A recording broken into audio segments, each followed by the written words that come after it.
વસુભાઈ ચાવડા ઉર્ફે વસુ. હમણાં જ મારું એક પુસ્તક પ્રસિદ્ધ થયું છે, વસુનો વહાલ.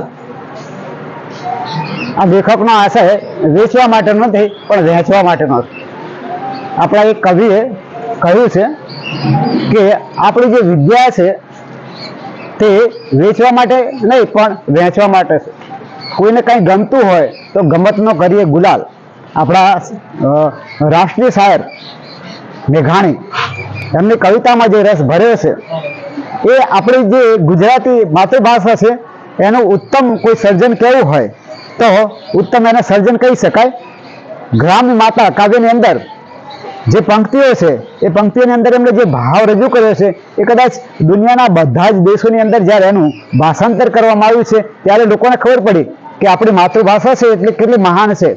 એને જ્યારે શેરડીનું ખેતર છે, શિયાળાનો સમય છે, શાર્દુલ વિક્રીડિત અને પછી અનુષ્ટુપ, પછી વસંત તિલકા વગેરે વગેરે છંદો અને લયબદ્ધ રીતે જે ગાયા છે અને એમાં એક વાત આવે છે કે એ ધરતીનો રાજા શેરડીના ખેતરમાં આવે છે અને તે ખેડૂત સ્ત્રી છે. તે ખેડૂત સ્ત્રી છે એને રાજાને જ્યારે તૃષા છે, એને પાણી પીવું છે, તરસ લાગી છે, ત્યારે રાજા વિનંતી કરે છે.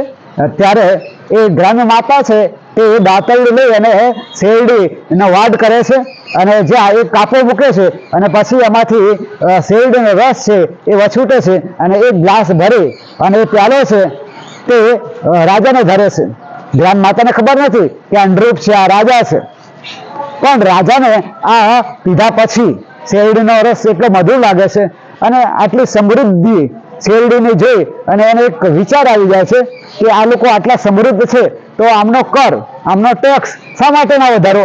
આવો જે વિચાર આવે છે ત્યારે ફરીથી જ્યારે એને એમ થાય છે કે લાવો હું બીજા ગ્લાસની પણ માગણી કરું અને જ્યારે બીજો શેરડીનો રસનો ગ્લાસ એમને કયો માંગ્યો ત્યારે ગ્રામ માતા છે ફરીથી દાંતરડું એ વાડ ઉપર મૂકે છે પરંતુ એમાંથી કાંઈ કોઈ રસ છૂટતો નથી.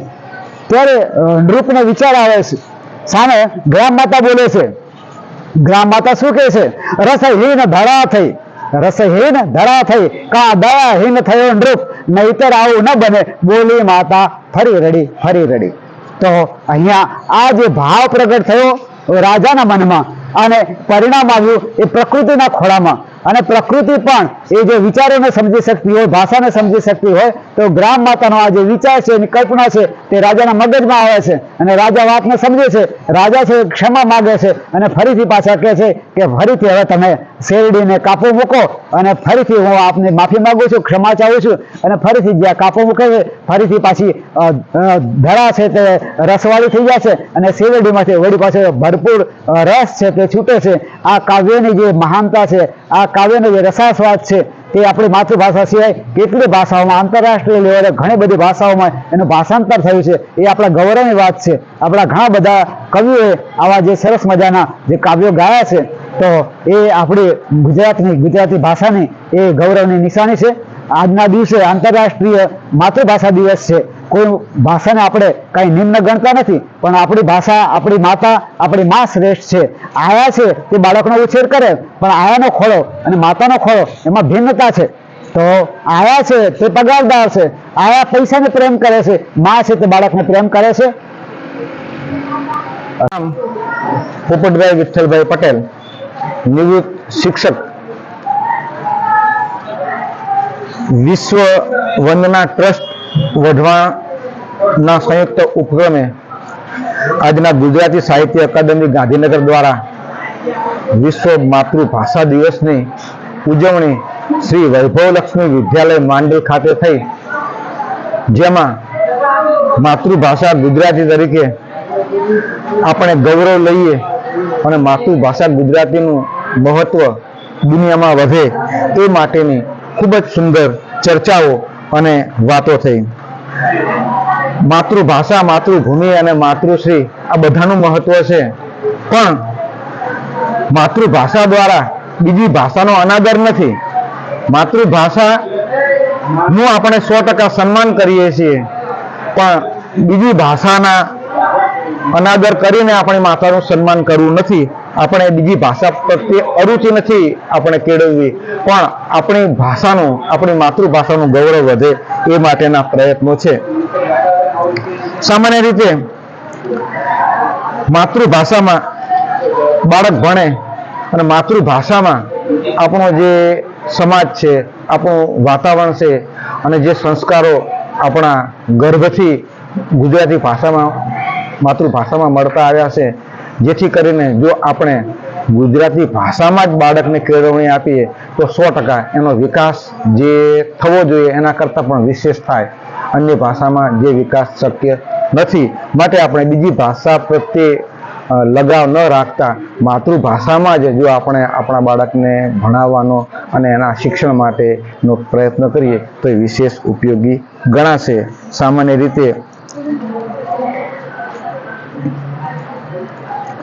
આપણા સાહિત્યકારોનો તો ભંડાર ઘણો બધો વિશેષ છે, પણ એ સાહિત્યકારો વિશે વસુભી ચાવડા સાહેબ વાત કરશે.